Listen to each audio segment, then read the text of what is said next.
Okay, well, Candice, welcome. Or should I call you core shaker? Shaking things Yeah. up. Now I, before we I get have in, definitely been called worse. yeah, yeah. I often get called controversial, and it doesn't upset me anymore. In fact, I like it when people do call me controversial, and if they've got a shocked look on their face, that's no bad thing. But for anybody that doesn't know you, who watches back, or anybody that's on today, can you just give us a little bit about your background and how you've ended up in the UK? Sure. So I was a career admin. I spent 20 years working as an executive assistant. I worked in investment banking, mainly media and entertainment, and then randomly ended up working for Kelly Hoppen as her executive assistant just before COVID happened. So that was my last EA career role.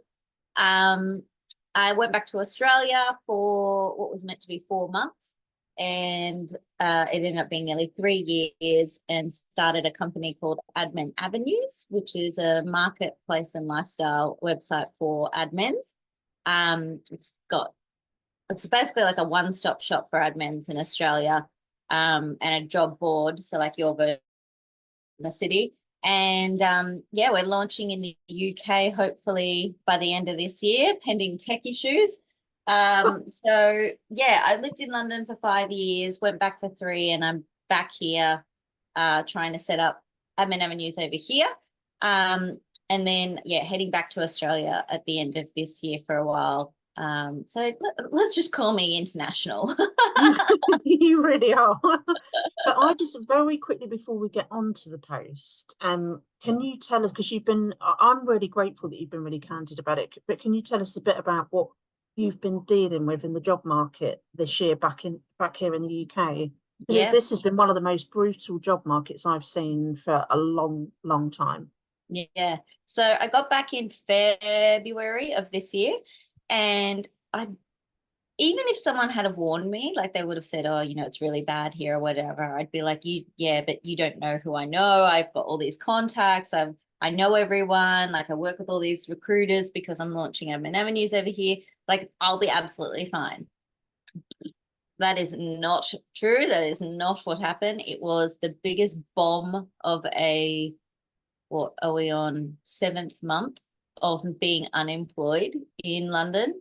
I was to this day not able to secure employment, and constantly told that I was overqualified, which just is a whole episode in itself on that. But I started getting really vocal on LinkedIn about things because I started hearing phrases in these rejections that I'd never heard before, which was overqualified. They're looking for someone who will be 24/7, which meant ageism. We want someone young. And what was the other one? There was another one. I can't remember. You can have a look at my LinkedIn. It's all there for you. And I just and calling out things where I was just like, no, this isn't okay. I've given a lot in this profession. I've done a lot. I'm dealing with all these people who come to me for advice, and I can't help. I feel lost in what to advise. I feel lost in the advice to give because it was just such and to be fair, like the recruiters that I were dealing with, the good ones, were so honest back, and they're like, Candice, we've never seen the market like this. Like it is hell for us as well. And I really appreciate them saying that, because so many of them are like, oh no, it's great, it's such, you just need to, and then making up sorry, I'm a swearer, bullshit excuses of why things are the way they are. And it's just like, no, that's actually not good enough. When you talk to the real ones like Lucy Chamberlain and Lily Shippen, they have gone above and beyond to provide free training to help admins, a monthly check-in to see that everyone's doing okay, like really going beyond to try and help people. Sarah Howson and the PA, or what do they call the strategic PA network? Yeah, network, yeah. Were offering 3 months membership to try and help people, like opening up their events. Like there was such great community spirit around it, but yet so many employers and recruiters were just not helping. They weren't getting back to people, nothing. So I started posting replies from recruiters and showing how people were either like, nah, you're too qualified. Oh, I remember what the other one was. You don't have a degree. And so I had like a reply from a recruiter saying, sorry, they're only looking at people with a degree. And then I posted another one that was from, I'm so sorry, I can't help you, but here are some companies that I think can help you. Here's a blog about how to do this. Here's like really lovely trying to help. I can't help you, but here's someone or something that might be able to help. So it was a real mix of how people treated this. And look, everyone has different experience in these kind of things. But I put it all on LinkedIn. And I don't regret it. I think if anything, I've started a bit of a movement of people being like, I'm not satisfied and I am going to be vocal about it. And I think for the longest time, people would private message me and say, I agree with you, but I just don't want to be seen as like being involved or things like that. And I'm like, that's cool. Like, I'm not looking for numbers and likes. I'm looking for people. To be honest, I'm looking to annoy people. I'm looking for disruption. I am looking to break things so that we can make this better. So then what I did a post a couple of weeks ago now, and it's one I've done before. And it just said, saying goodbye to the title assistant.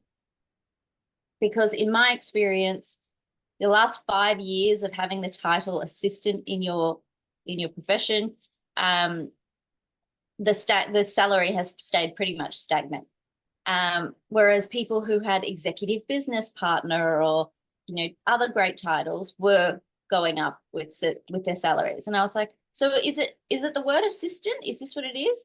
So I started talking to younger people and being like, what do you think of this? Would you want to have a career in this? Particularly my nieces, because they've seen the kind of career that I've had and I've traveled the world and I've worked for some incredible people. And they're like, just don't really want to be someone's assistant. And I was like, would you want to be someone's executive business partner? And they're like, yeah, that sounds better. And I'm like, it's the same thing. So that kind of got me riled up and I wrote a post about it. It wasn't aggressive. It was just saying, I think it's time to lose the word assistant.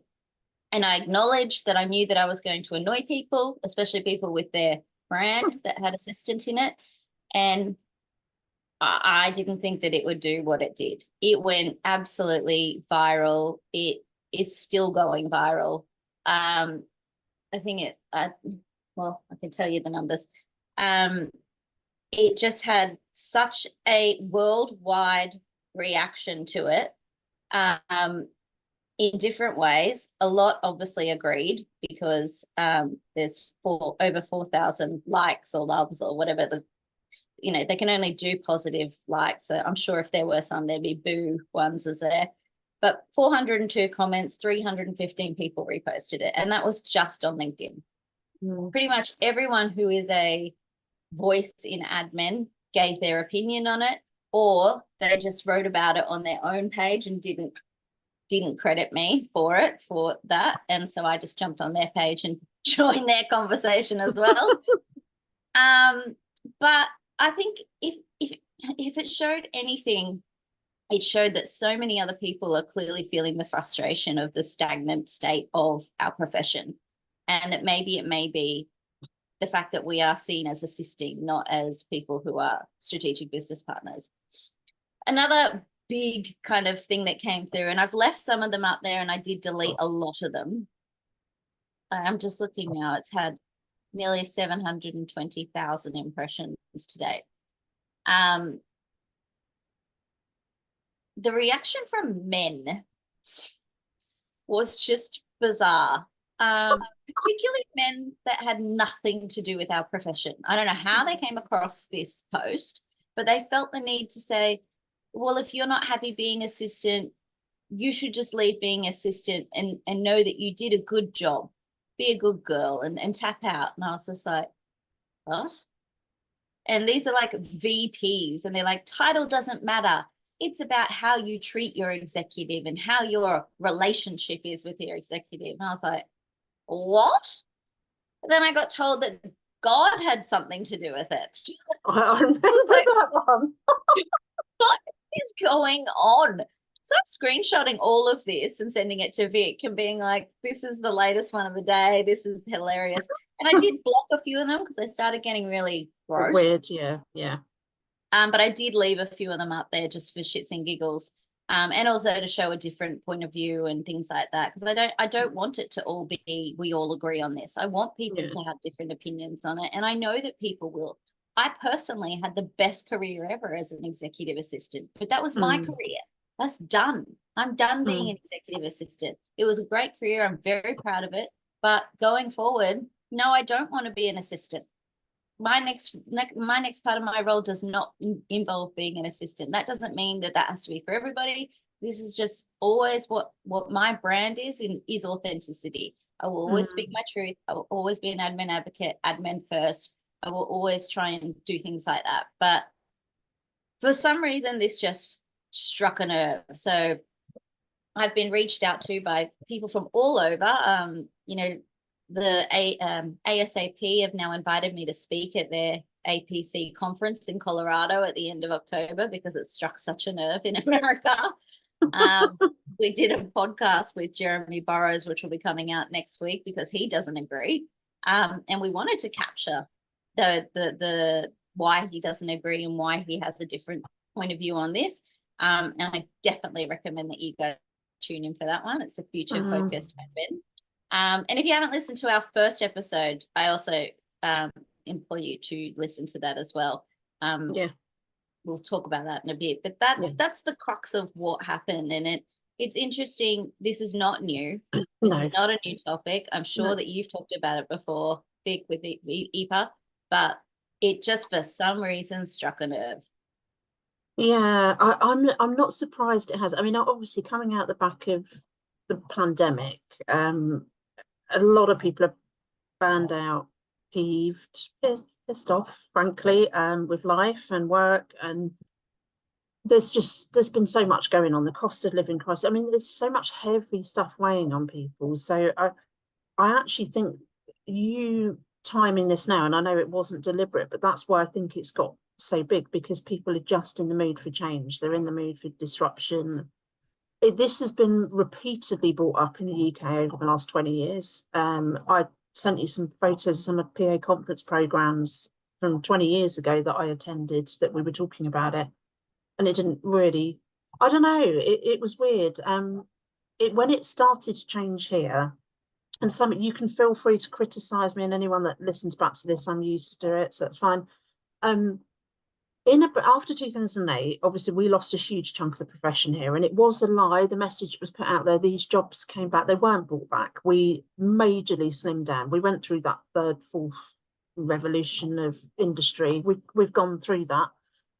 And then everyone's sort of scrabbling around, and I can understand, because there's the fear gone that you don't have a job for life. There's no such thing as a job for life now. It doesn't matter whether you're prime minister, teacher, police officer.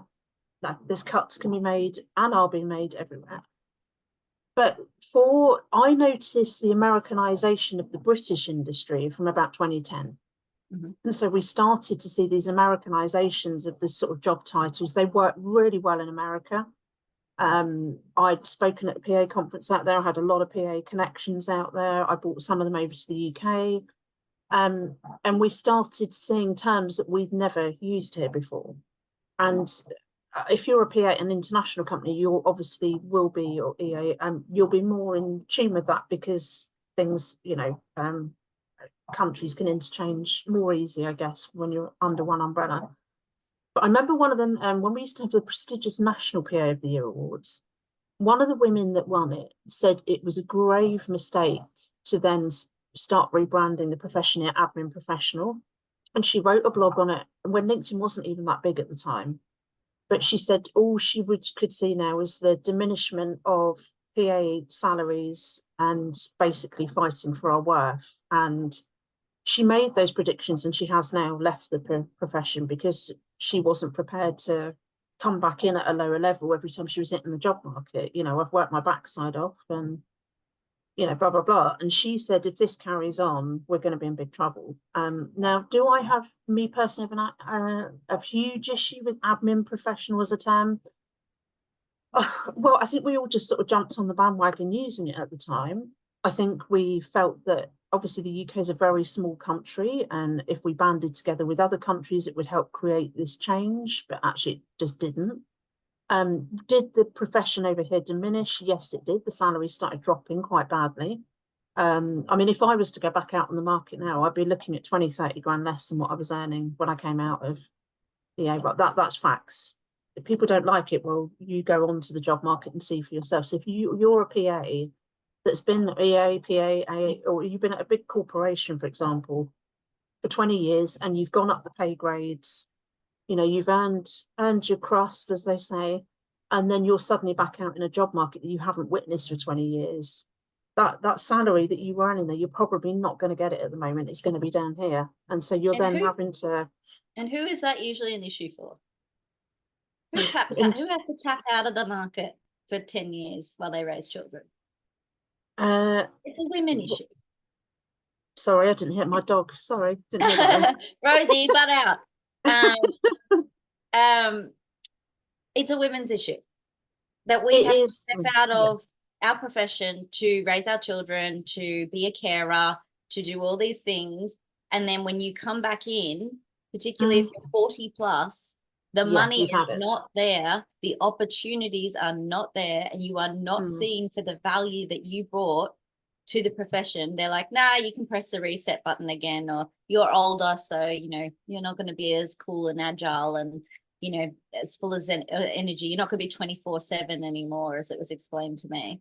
Yeah, it's really bizarre. Well, I threw that back and I was like, that's not true. My whole career has been 24/7. I am absolutely used to having my phone on the table while I'm having dinner with my family. I said, what it is I won't tolerate it anymore. If you want me to be 24/7, you're going to pay me for 24/7 availability, because my time now is so much more valuable. And I realize I have less and less time with my parents. So if I'm sitting with them, my phone's not going to be on the table. I want to be present and I want to be spending time with these people that matter to me. When I was 20, all the time in the world, who cares, you know? But this is a women's issue, and this is something that I brought up as well, is that it's a women's issue and it's an older women's issue, because we're the only people that can have children, and we tend to be the ones that have to step out and do the caring. So that's something that is you'll see brought up with this as well, and it's something that I've brought up in these podcast episodes as well. And it's just so sad to see that if you were to step back into the profession after everything you've done, after leaving EPAA, after all these things, being a trainer all over the world, your value is 20 to 30 grand lower. Like, in what other profession and male counterpart does that happen to? No. Well, it doesn't. Sam, did you want to? I see you've got a raised hand, or was that by accident? Do you want to? No, I was just going to say, I was actually told by a recruitment professional who's quite well known. She does a lot of training and stuff. She actually said to me when I was getting back into being a PA, post-COVID, because I had to isolate for a year because of health issues. She told me I wasn't worth the money that I should be getting, that I thought I was, you know, I should be on. And what I was on in my previous role prior to COVID, she said, oh, you definitely won't get that. You're not worth it. And I was like, I'm sorry. At this point, I had 30 years experience in FTSE 100, really top corporate companies. And I'm going, I'm not worth it. And I'm thinking, from another woman, for starters, right? And another so-called professional, I was absolutely gobsmacked. And when I took the role that I've actually just resigned from now, I've been there for 3 years, I was on 25 grand less than what I was on in the role before that. And this is what we're hearing time and time again. The cost is still sitting really high. Yep. Yeah. And the salary's dropped, and then they're saying, well, why can't you afford to pay for petrol to drive for 2 hours to come into work? And I'm going, I can't afford to put food on my table. Literally. Yep. So and again, this is a women's issue. Like, this doesn't I don't know any man that this happens to. I talk to male admins, like, don't get me wrong, they have struggled. Like Alex Foster and Craig Harris have struggled so bad to get a job because there is a taboo side of it of a male admin for some people. They're like, I don't really, you know why? I don't feel comfortable asking a male to do these things. Well, one of That's my where the board taboo members, comes in, because they yeah, are one of my board absolutely members, able same. to do it, but they would just never talk to a man like that. They wouldn't Yeah. send a man to get, and this isn't a man-hating bashing. I love men. I have had so many amazing male leaders in my life, bosses, father, everything. Like, this is not a male bashing thing. This is a profession issue that we are 98% women.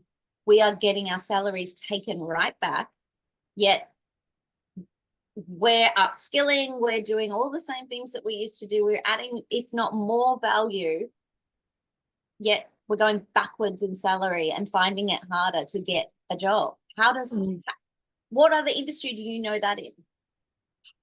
I mean, I don't listen, my LinkedIn, I find LinkedIn quite hard to look at these days. That's why I'm not on as much. And it is just a joke. There's loads of people with these posts that have put up saying I've been out of work for 10 months. There was a I mean, it's not just PAs and EAs it's happening to, but it is, I think it's a high proportion of those out of work in our industry compared to others.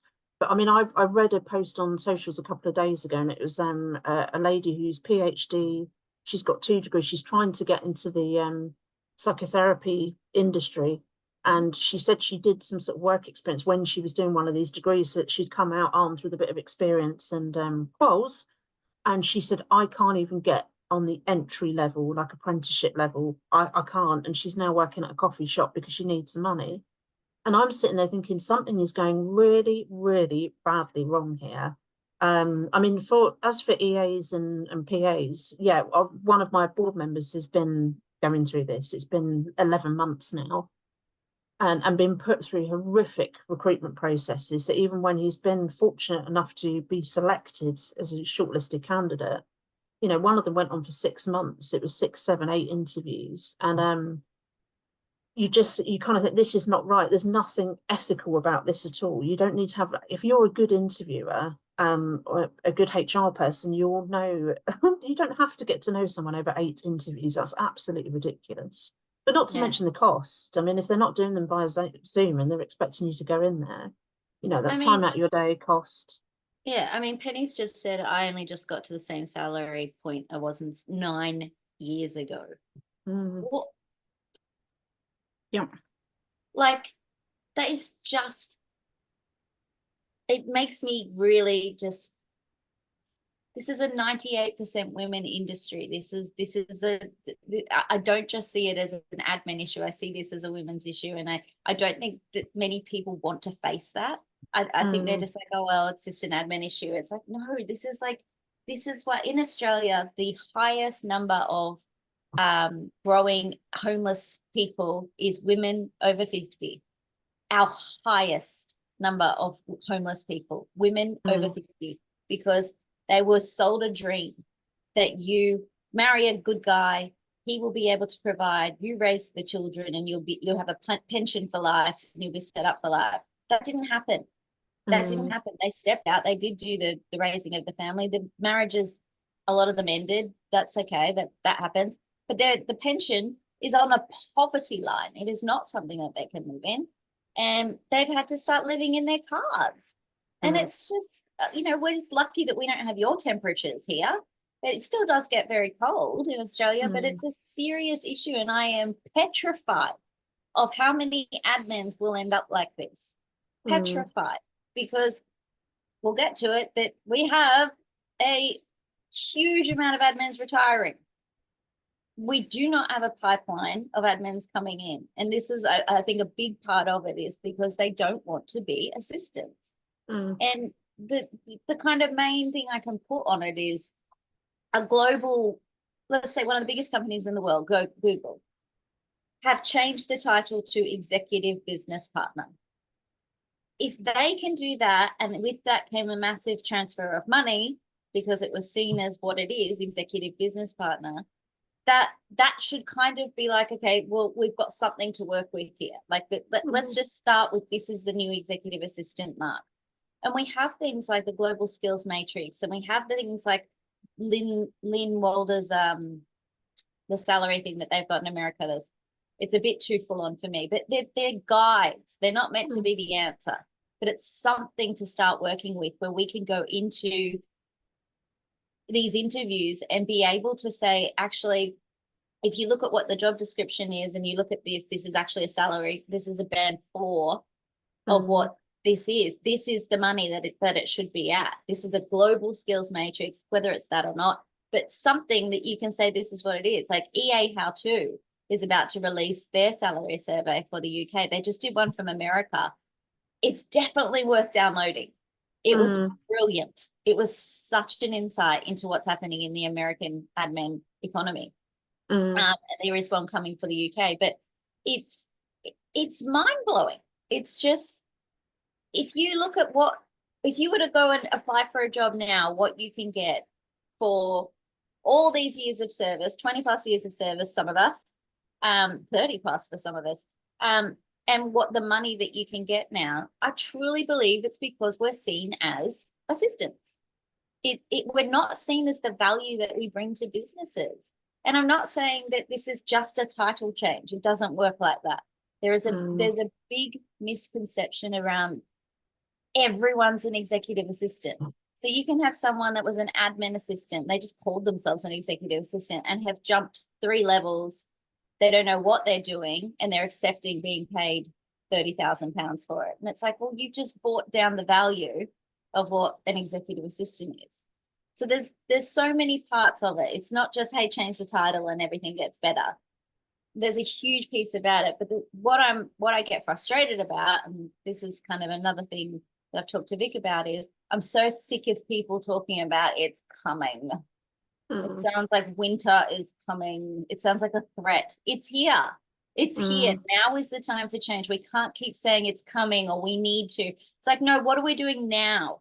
What is happening now? Who's talking to recruitment leaders? Who's talking to HR and talent people? Who's getting in a room and saying, this is what the change needs to be? Otherwise, we're going to miss the loop.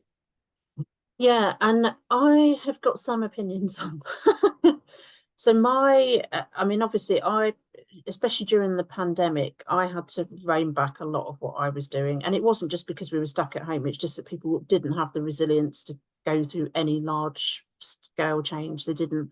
But one of the other things I did do in my sleep deprived state after working at a supermarket in the night and coming home was actually, I was crunching a lot of research and numbers behind the scenes, because I'm a stats and facts person. So I wanted to see where actually really what is going to happen with this. I don't look at things at an international level. I'm only concerned about the UK. And when people ask me, I'll share that with other countries, but I say to them, you need to look domestically, what's going on in your own country first, because frankly, there's some countries I wouldn't even be allowed to be a secretary because I'm a woman. So I'm just like, whatever. But for the UK, I noticed that actually our demographics are quite different to some other countries. And I'm sitting there thinking, oh, we've got a big problem coming. And I didn't mention it, and I mentioned it to the board at the time. We had discussions, but we were like, the PAs are not gonna have an open mind to listen to this at the moment. And so I was lightly mentioning it last year, and then I finally just put my blog out on LinkedIn, which was the Great EA Retirement. And frankly, I'm surprised that I'm the first person to actually notice this in the UK, that nobody has started talking about this. I'm baffled, to be fair, because there's people that have been around a lot longer than EPAA that actually, this should have been picked up a long time ago, but it hasn't been. So yeah, I looked at the demographics and I'm thinking, my God, we're going to lose 65 to 70% of this profession to retirement. And I was predicting this from 2 years ago over a 10-year period. So by 2032, so we're 2 years into that now. And I finally put that blog out, and I had a load of private messages about it, but I still had some thought leaders in our industry looking at me going, no, yes.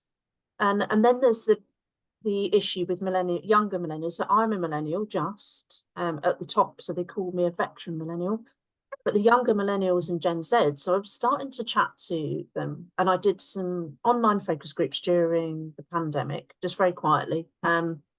And I'm realizing, blimey, they don't want to do these jobs. They, in fact, one of them, I had some strap lines I took. One of them said, dull as dishwater. And that was kind of, when I look back at all my notes I'd taken down, this was like a recurring theme. And I'm thinking, okay, so I spent 7.5 years in HR, so did a lot around succession planning. And I put the UK profession map together, and I thought, oh my God, so we've got all these people going. These people are not really going to stay in it for long, or they won't even come in the first place. And then what happens? And then you kind of get companies saying, okay, well, if I go out to the recruitment market and there's people there that don't want to do it, this role then becomes extinct in its current format. And so what they would do is take the most important parts of the role, shove that onto another officey type profession who's got a kind of maybe a bit of a foot in our door. And then you just wipe away the rest of it, and that's it, it's gone. And so I'm thinking, right, we actually really do need to do something, like, big time. Now, I think for it's not, when I talk about millennials and Gen Z, I'm not talking about that we're still not going to be there for other generations. My worry for the other generations at the moment is that they keep employed until they want to retire, and then they would retire with pride and everything they were promised all those years ago. Yeah, I because think this was a career that you could do for life. It was a career that yes, if your husband had to move, you could move with it and pick up a job Yeah. somewhere else. You could do it internationally. You could do all these things. It was a great career to have. Yeah. I also realise, and I'm going to hold my hands up now, and I think I kind of have started doing it. I am a straight down the line person. That's why a lot of people don't like me, and that's fine. But I also feel that some of the training and the speaking I did over the years, and other trainers and speakers and thought leaders, we were presenting a vision of the profession that actually wasn't there. If you go, I call it back on the ground. So we were saying, I had an electric career as an EA, but I really had to push the boundaries. Like I was constantly pushing and pushing and pushing. If I didn't like somewhere, I'd leave. And I remember one PA saying to me just before the pandemic, well, Vic, the reality for most of us that you can tell us to work strategically, but our bosses are not there yet with this role. And I actually realised that, yeah, I mean, I still teach high level things. You saw me, I was teaching creative thinking a couple of weeks ago. That's not something that's in a PA diploma necessarily, or they didn't used to be. And I'll always want to teach other stuff outside of a secretarial framework. But I realise this strategic assistant that we've all gone on about for years actually doesn't apply to a good much of the market here. They've not been allowed to. It's not for want of trying. So then you think, I've got this fundamental problem where these organisations just don't get the role.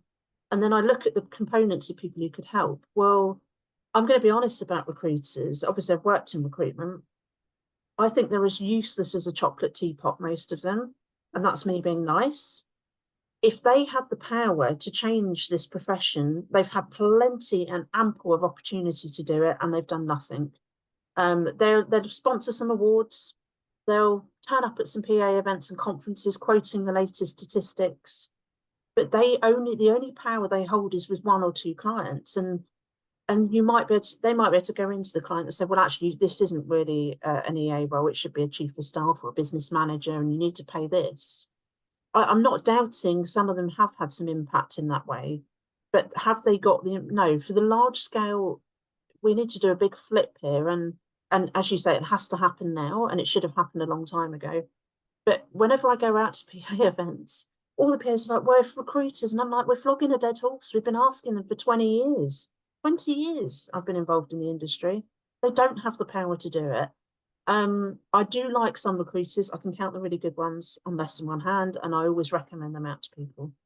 So my thing on recruiters, yeah, I don't think they're the key to this. I think they can have a seat at the party, but they're not going to be involved in charging this profession forward in the way it needs to be. And then on HR, ex-HR professional, I know a lot of HR people.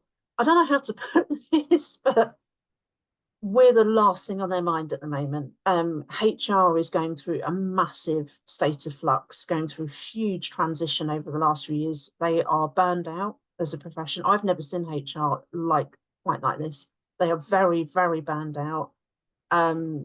they're now kind of trying to retransition into the people profession, because HR's got such a bad rep now as a department within a company. So now you're seeing sort of people and culture, people directors. They're worried about their own future. So the CEO of the CIPD, Peter Cheese, he wrote a blog about, and it was so ironic. I tried not to laugh. I sent him a message, and I can't believe you were saying this. He said, well, we're really looking forward to more AI coming in, so that it takes up all the, all these tasks and the automations, that we can work more strategically. And I'm thinking, this is the strapline we've had in our industry for 10 years. I was like, and you're only just thinking about it now, but I'm sure they haven't been. CIPD is great, but I mean, there's a lot of unhappy people, professionals right now. So in order to get their attention, we have to do something quite unique here. I'm not speaking for HR all over the world, but in the UK, I know that's what's happening.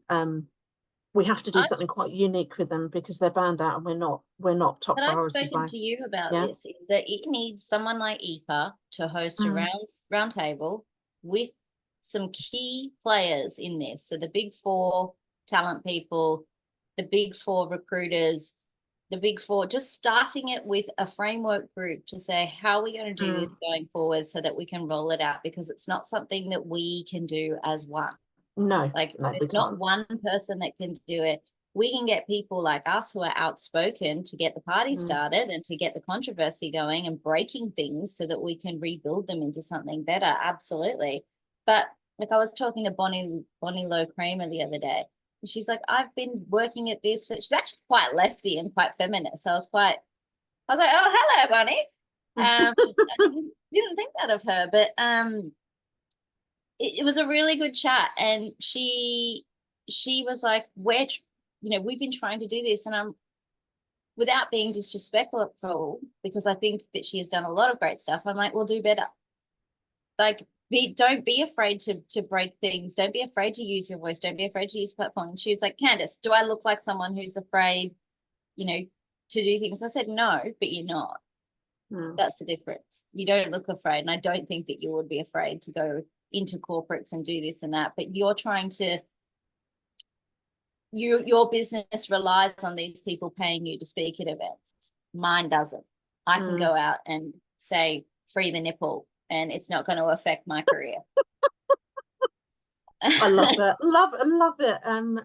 It's almost actually one of the reasons why I'm glad I'm not paid by EPAA, because it does give me that I'm working for free to save this profession. But I think, I mean, I can easily bring a round table together. I think another fundamental thing I've picked up on here, and again, I don't know what's been going on in other countries, and I know I told you that about this incident, but in the first couple of years of EPAA, I had a bit of savings, and the CIPD show was coming up. Now, it happened to clash with what was the PA show then, which I thought was a major mistake by both of them to be on the same days, but anyhow. And I decided to use my savings to take a stand out at the CIPD rather than the PA show, because I thought that it's the same people going to the PA show. Some of them, at least half of them, are just there for the freebies. HR to many assistants and admins is like the lion's den. So let me just take the conversation straight to HR, because I've worked in HR, I know how they operate. And so I used my savings, paid for a stand there. CIPD really looked after me, because I've known them. My boss used to be on their board. And yeah, it was a great couple of days. This really striking woman came over to me, and she was very striking. It sort of made me stand to attention. And she came up to me and she said, oh, wow, this is very interesting. Interesting indeed. And I said, well, what do you mean? And she said, well, I've flown over from Switzerland to attend this show, and my assistant came with me, and she is now at your profession show on the other side of London as we speak. And she got out her business card and she said, very smart, very clever. And her business card, she was the global HR director for the World Health Organization. And I was like, and we worked really hard over those couple of days. I collected this massive HR database, got HR involved when we did our time to train campaign, and we got some employers actually to come into the report. But do you know who criticised me? EAs and PAs and admins criticised me for doing that. And I just thought, my goodness, there's more problems here than I was thinking.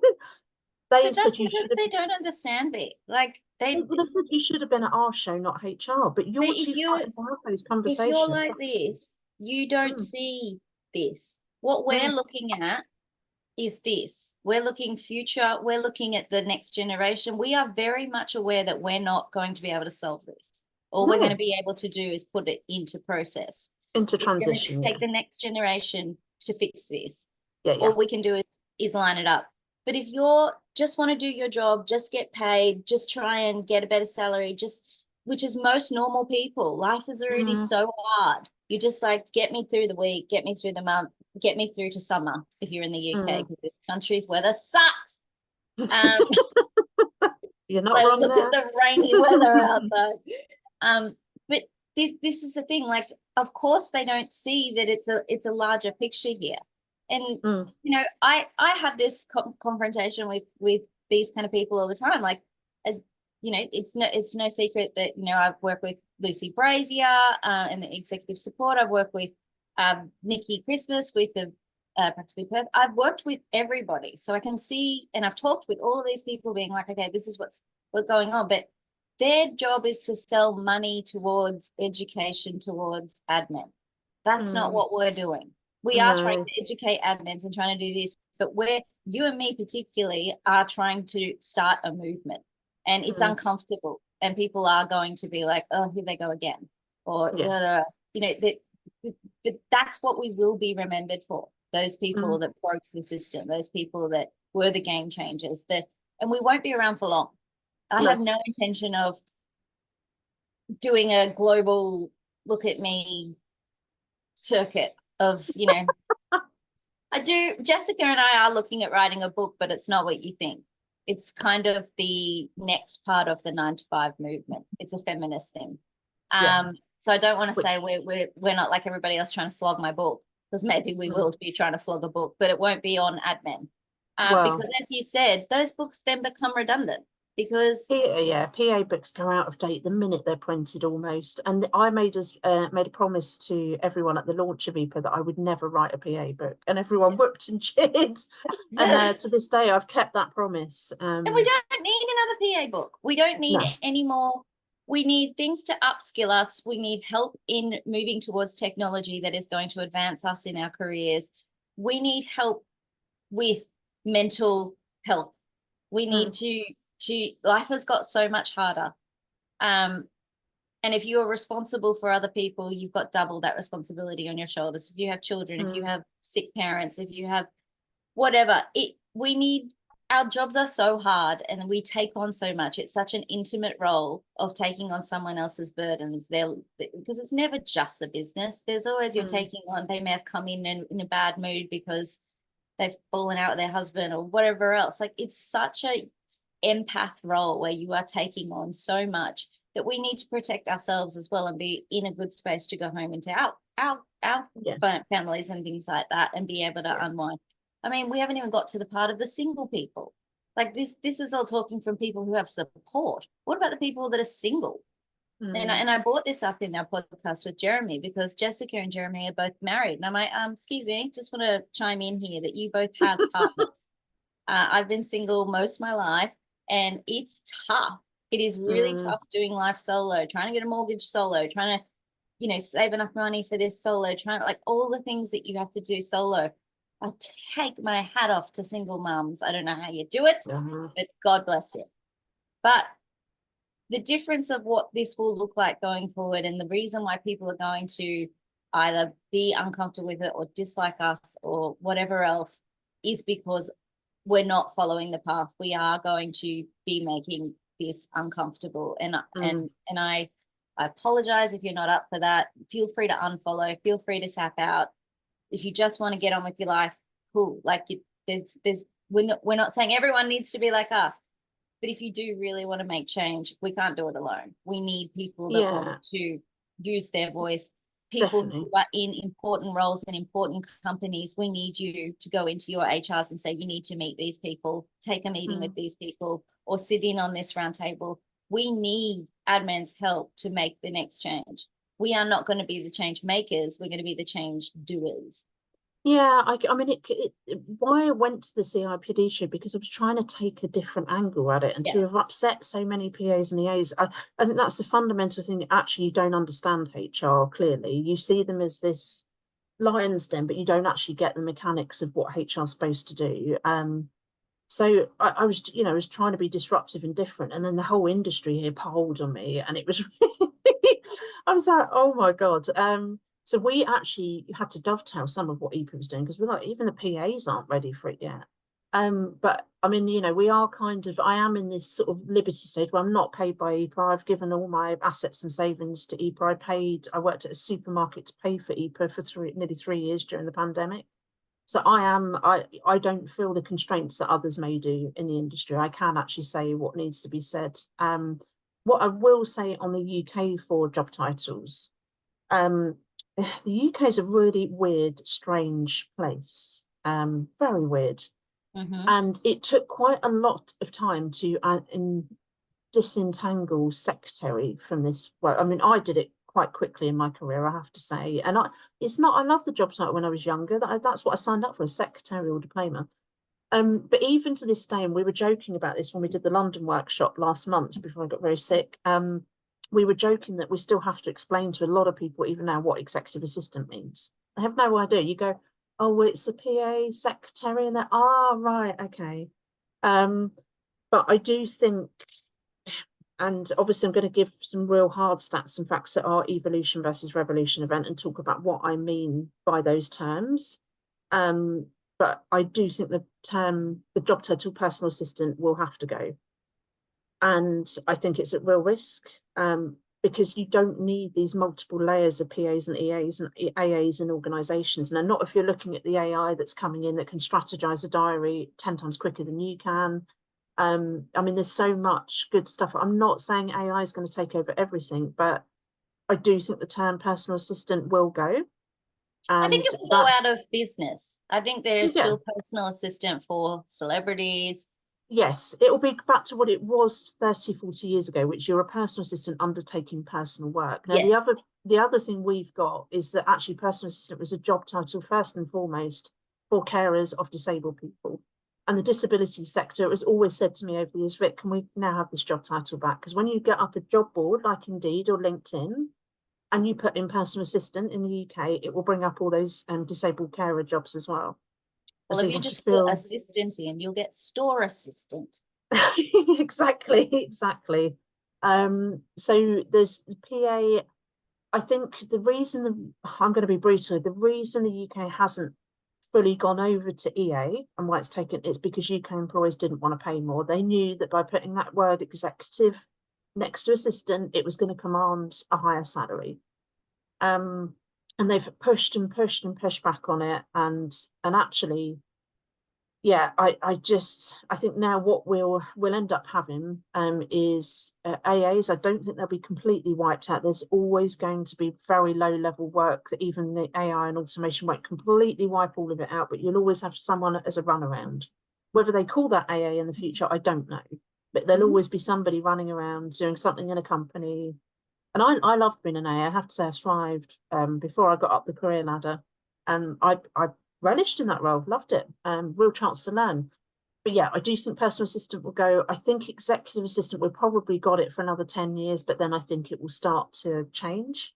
I think the global FTSE companies here that have got a footprint in America, they will start to use this executive business partner. Some of the global banks, that kind of thing. But I think some of the other sectors in the UK just too traditional. I mean, in Whitehall and the civil service, they've got, a minister will have a diary secretary. That's what they're called. I mean, they're still using the term secretary. So public sector might get there in sort of 20, 30 years time. But yeah, I mean, I used to be quite protective of being called an EA because I worked very hard to get up to that level. But now I'm keeping an open mind to it because I'm worried about this succession planning gap. Diary managers, there we go. Yeah. There's diary secretary. I mean, it's crazy. Sam, did you want to jump in? Sorry, so I was just going to say that as much as we can upskill and as much as we can do the best that we can to improve our own skill sets and our knowledge and all the rest of it, the biggest issue that I think I've always found over my career is the fact that no matter which boss I've gone to, they have absolutely no understanding whatsoever of our roles. And also, it doesn't help that the recruiters don't actually understand the roles. So when you say to the recruiter, listen, push back because this isn't really what I do, but this is what I do. Oh, no, I can't do that. And you kind of go, well, how are you actually championing me? And these are admin specific agencies whose pure role is to support PAs, EAs, admin assistants. And you kind of go, mate, you can't do your job because Oh, you should be Nick doing and I are this. laughing You should because be we've pushed had this back. conversation offline. In that, yes, you're making Unbelievable. 20% commission off selling us to an employer. It Yeah. is in your best interest to, one, get us the best salary, Mm. but to get us to a position where we thrive. Like it is unbelievable of how many that don't understand the role. I'm going to say, feel that this is a big British thing. I believe that the Australian recruiters have a lot more. I don't know. They're just more ballsy. They're willing to go in and fight for you. I don't know if that's money I would motivation, agree but with that. they're willing to say, nah, this is what the role is. This is what, this is what at this level. They're not afraid to say, I know I'm an expert. This is what I do. That was not my experience in Brisbane, Candice. Yeah, maybe not Brisbane. Yeah, sorry, Jack. Yeah, because I always used to try to get into PAEA roles, and I made the fatal mistake once of needing the money to do a data entry job, and because I type 100 words per minute, recruiters just went data entry, and like if I challenged them about it and saying, look, I've done PA work, and they said, oh, your experience isn't recent. I can't sell you to them. Yeah. I mean, there was not many good recruiters in Brisbane for a very long time. They're only just starting to come up there because they've only just started getting the proper economy there as well. I mean, I grew up in Brisbane. I went to school in Brisbane. And yes, I very much, but also I got a job through the paper. That's how long ago it was. Oh God, yes. The Wednesday and Saturday Courier Mail. Yep, that's how I got my first job in Brisbane. But I do look, changing the title, taking this assistant out of it isn't the answer. That's not what my post was about. It was not about at all. It's changing. Do I think that the title assistant is holding back money? Yes, I do. Yeah.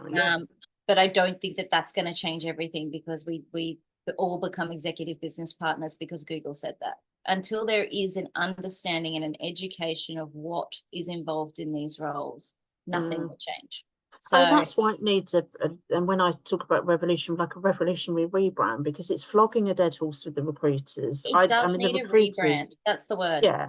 The recruiters here, the problem is a lot of them fall into the job and they're not trained in what it actually should be. And they're sales professionals ultimately. So as long as they hit their targets, boom, boom, boom. We're low-hanging fruit to most recruiters. I have to be honest with you. I think given the size of our profession here in the UK now, we've got far too many PAEA recruiters, way too many. So I'm hoping to see a clear out of some of the duffers over the next 10 years, and which I think will happen because there just won't be enough jobs to go on their books. So they'll go into other professions that do have. Just quickly, because I know we're running out of time, I know that you have seen software that is going to change the recruiter profession.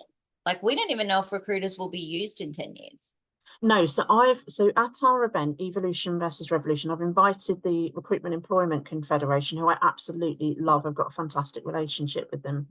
And they're going to come and talk about what they're doing actually for the longevity of their profession. So we've got a panel of recruiters, PA recruiters afterwards we can have some Q&A with. But I've asked Kate, who's the Deputy CEO, to specifically talk about, come on, recruiters are just at risk as we are, AI automation.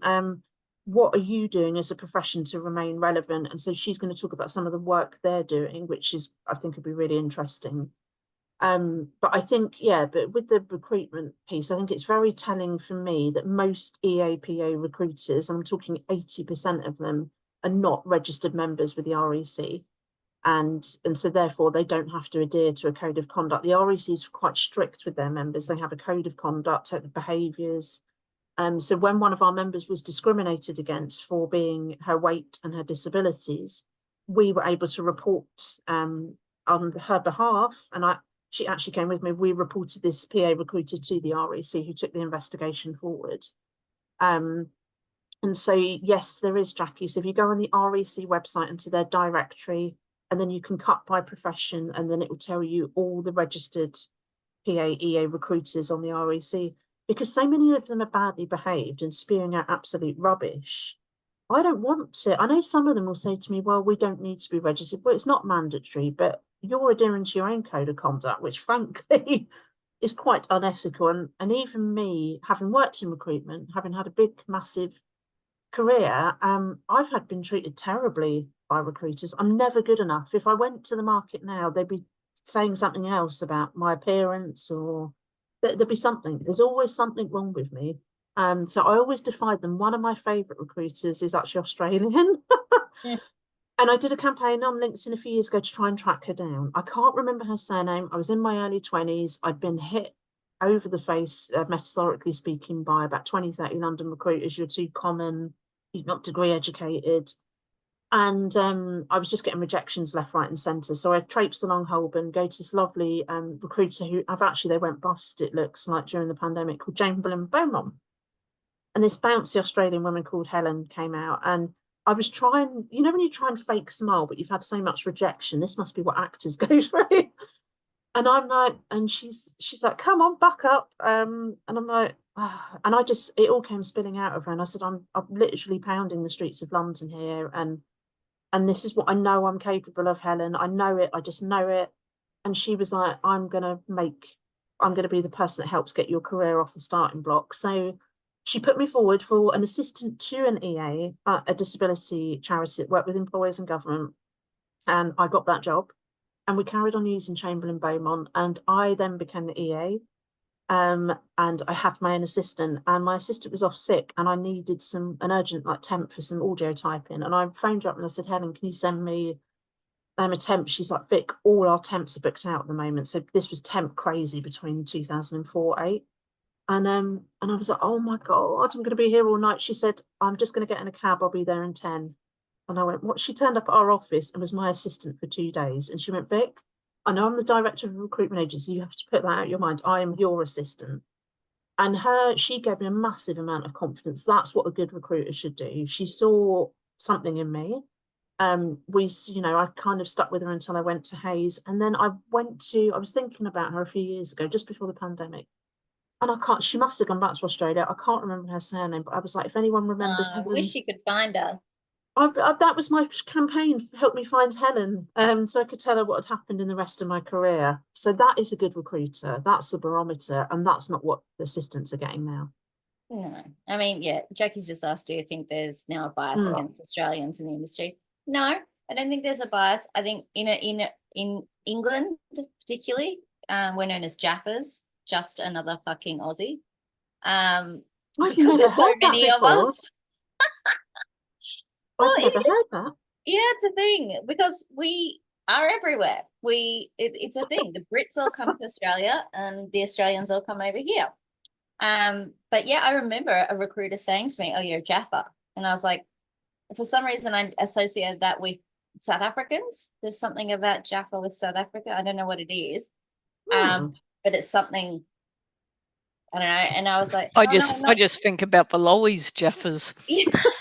But I was like, no, I'm not South African. And they were like, no, just another fucking Aussie. And I was like, oh, okay, yeah, I guess I'm a Jaffa.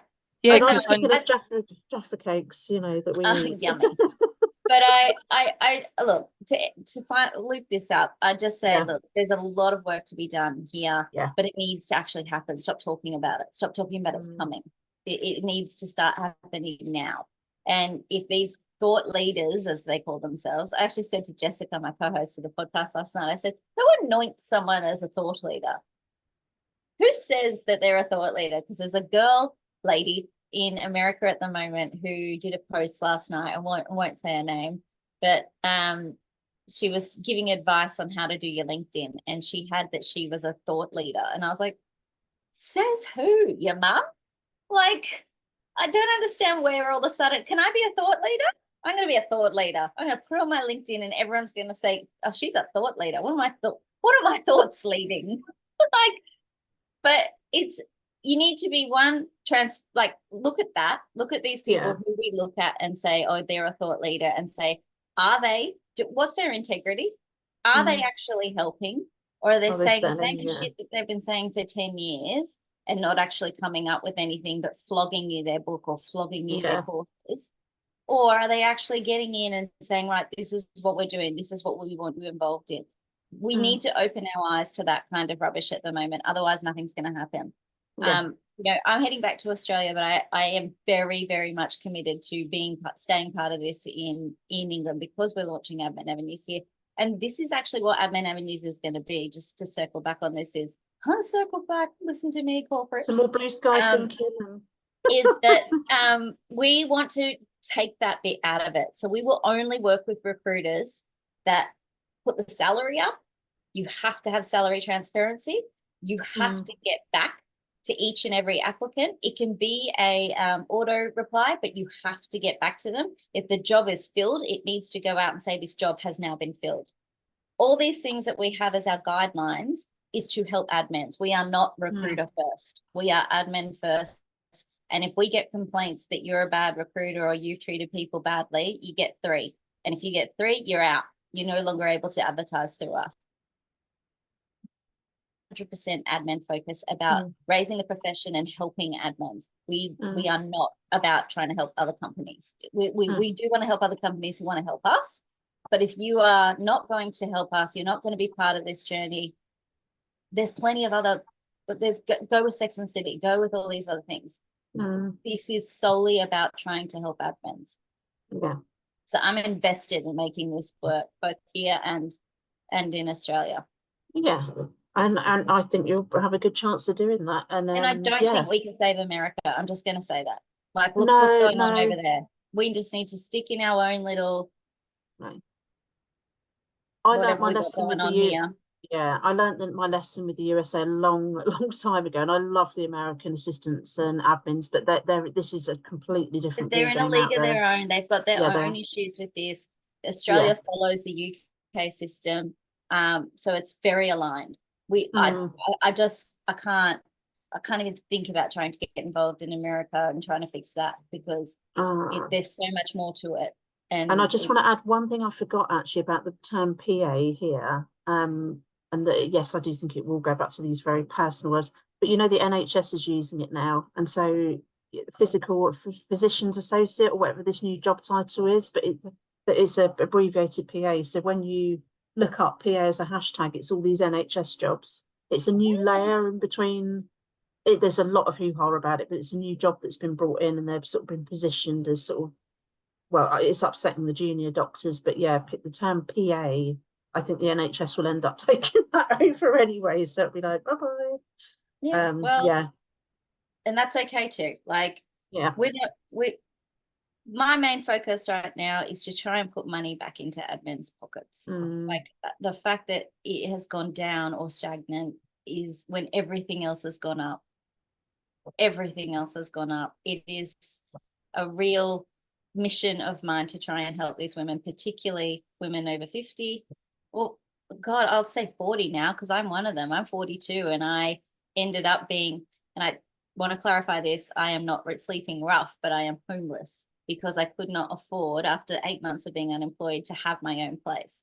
But I stay with friends. I've got lots of beautiful friends, and I'm not sleeping rough, but I am homeless, which the definition is cannot afford to have a permanent place of residence.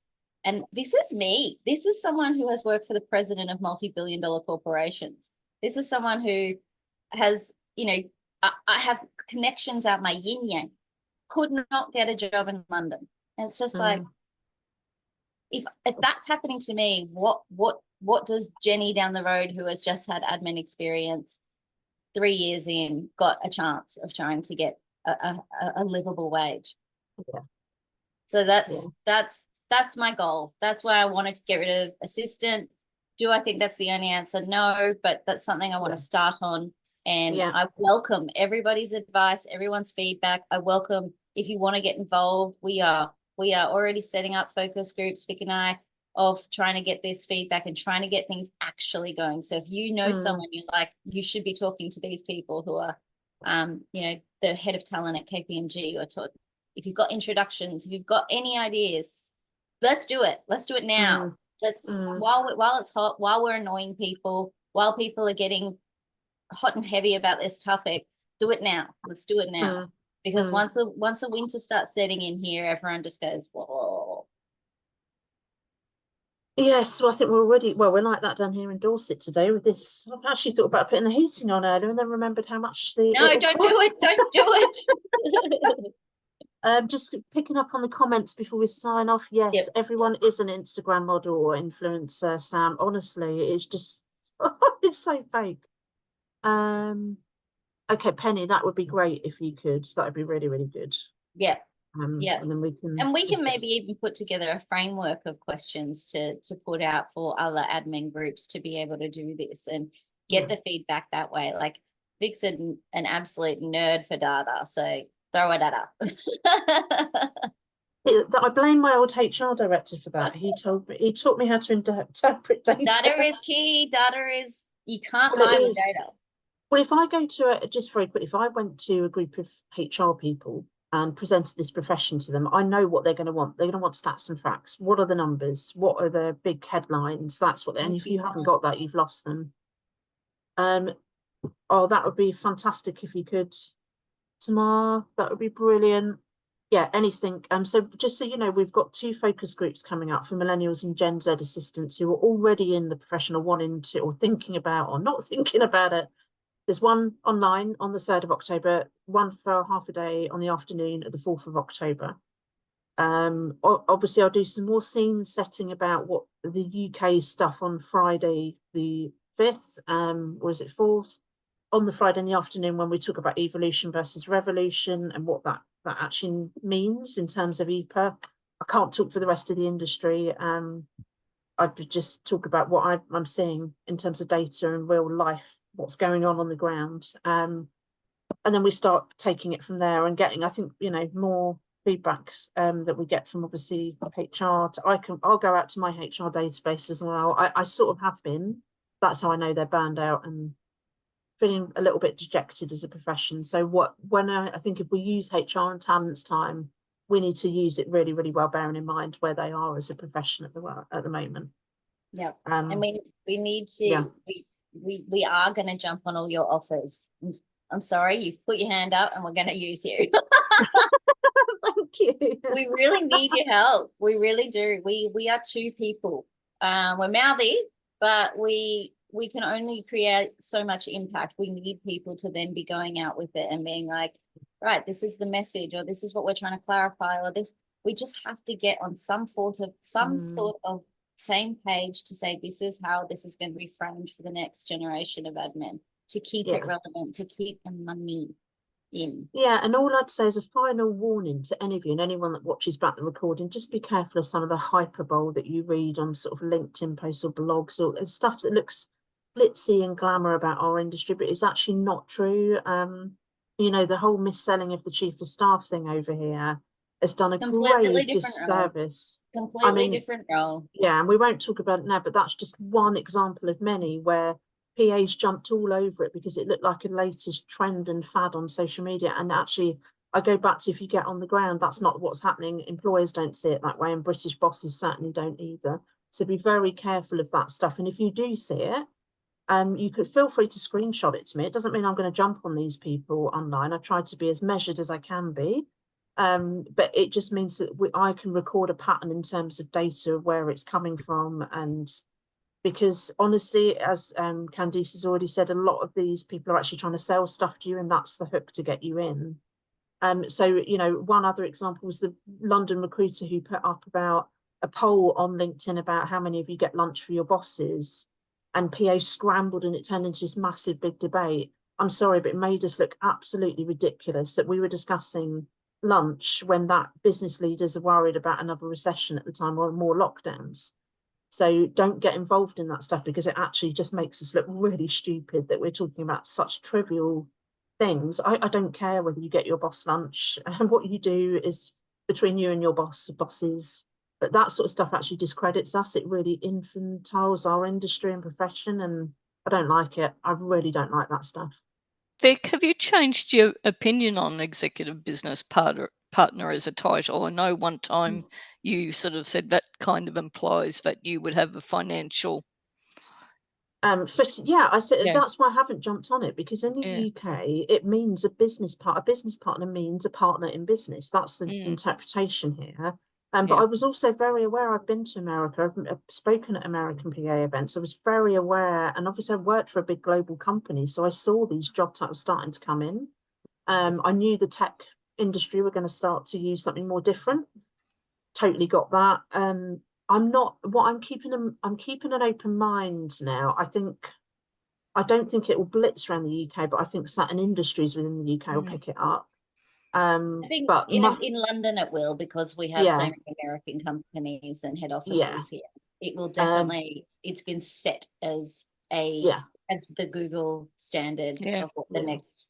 So I think I mean, the big consideration, which I've been quite mouthy about, is, I'm not going to sell this as a profession for life now. I know that the youngsters that do come in, they're probably going to give 5-6 years at most, and then they'll be out to another profession, or if we're lucky, we might get 10 years.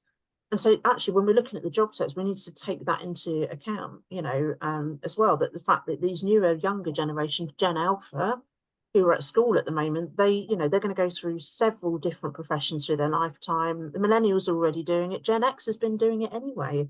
It's just that the research was actually put out during the first lockdowns. This is happening. So I'm not going to keep selling a profession for life. I won't say, oh, it's a stepping stone onto better things, but I will say it's when you're done with this profession, you're simply going on to the next stage of your working life. And I'll be there to support you for the entire time you're in our profession, and then wish you well. What I don't want to keep saying to people, of the people that didn't do further education. Yeah, there's some. I mean, education's a mess here. That was me. I didn't do university, so this was a career for life for me, and it was a very good career. I didn't. I thought I was going to be in it for about 40 odd years. So if I look back at my career and I look back at my old notebooks from when I was an office junior and admin assistant and junior secretary, you should see it. I might screenshot and send it to you later, Candice, because you laugh. But I plotted out my whole career, but I made it happen by 21. And I didn't expect that. So I couldn't plan all the intricacies of what actually happened. But I also tried to put myself in the shoes of my nieces and nephews. Like I've had a chat with one of them. Like my niece Isabella said to me, when I said, what about, she's like, oh, I don't like the sound of that. That sounds like slave labor for someone. It's just, the young people are very telling. Telling. They are going to do better than us, and this will come out in the survey and after the roundtable, is they're going to do better than us at life balance. Yeah, I'm much absolutely put my hand up that I did the worst job in the world at life balance and about boundaries and things like that. It just wasn't part of my career. I was 100% devoted to the job, and that was stupid. And I hope, I like that they're smarter than that, and I hope that they have a better life balance. They definitely should learn any lessons of where any of us got anything wrong. I made so many mistakes in my career. I really overgave at times. I know where I was really good in my career, but I'm very aware of where I got it wrong as well. But I just when I set up EPAA, I remember getting up on that stage saying I was looking at the longevity of the profession, because I knew we were at risk. I knew it. Even if the rest of the profession didn't buy into it, I knew we were. And I still believe, we are at some risk for the reasons I've mentioned today. But I think it is a significant mindset needs to happen within the profession itself. With people in situ now, we've lost quite a lot of confidence, resilience. I've never seen the profession with such low resilience levels. I'm not surprised by it, but it's happened. Hopefully, Karen Millen, those of you that come to the event, I'm going to put out that I announced in their Facebook. I shouldn't have done that, but I'm so excited. Yeah. But I want to learn from people like Karen Millen, because you'll learn real resilience and grit. You lose everything, you come back from that, you try again. okay, and reboot, rebrand. So that's what I want to do with EPAA over the next year, is help you get, for those of you that are already in situ. And I think Penny mentioned that you're the generation above, Gen X, and you're going to be working until you die. Well, I think we all will be, yeah. So that's not anything you see us do about the younger generation. I'm not discrediting the rest of you, please know that, but I'm very aware of what the specific problems are for the older millennials, Gen X, etc., and the boomers. We're on a lot of burnout and stuff at the moment, so I need to package this all up and help you get back up there again. And yeah, I have a few bosses put in jail in the meantime. I have to say, it hasn't been a great year for leadership, has it? The post office scandal, Thames Water. I mean, it's really not good PR for CEOs and C-suite right now. PAs giving their bosses ketamine. I shouldn't laugh. I'm not laughing at Matthew passing and what I just. No, it's just that was never on my job description. No. That's just next level. I definitely did some probably fraud looking back on it. Like if they were out of the country, they'd be like, just put my electronic signature on it. Had their permission to do it, but still they should have signed something. That's probably the extent of what I did in my 20s. And then I was like, ethically, like I was like, nah, I'm not putting my name to any of that stuff anymore. Like, Jesus, ketamine, get me up a good one or something like that. Oh God, no. Anyway, there's a whole nother thing. So I know we've kept you over time. I'm sorry. Yes, sorry. Everyone that needs to get back to it. When Vic and I get together, this is what happens. You should hear our podcast recordings to each other on WhatsApp.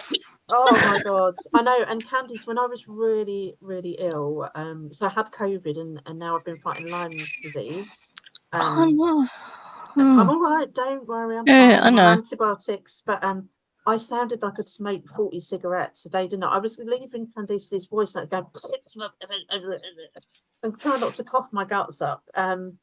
So yeah, I'm all 90% back there. So I'm ready to get going and geared up. But yeah, it definitely is time. It does feel sort of the right time as well now. Perhaps when it's been raised before, Candice, it just wasn't the right time. There is that same timing as everything, isn't it? So exactly, everything is timing, and it feels like this is the right time. So thank you to everyone that has said that they want to be part of this. We will be taking you up on that. Yes, thank you. And I'll pop the recording out later on, and please feel free to share this link with anyone. It won't be private, so just get it out there to anybody you think might benefit from listening.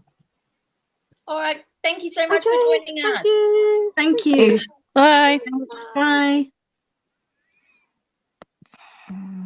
Leave. Bye, Vic.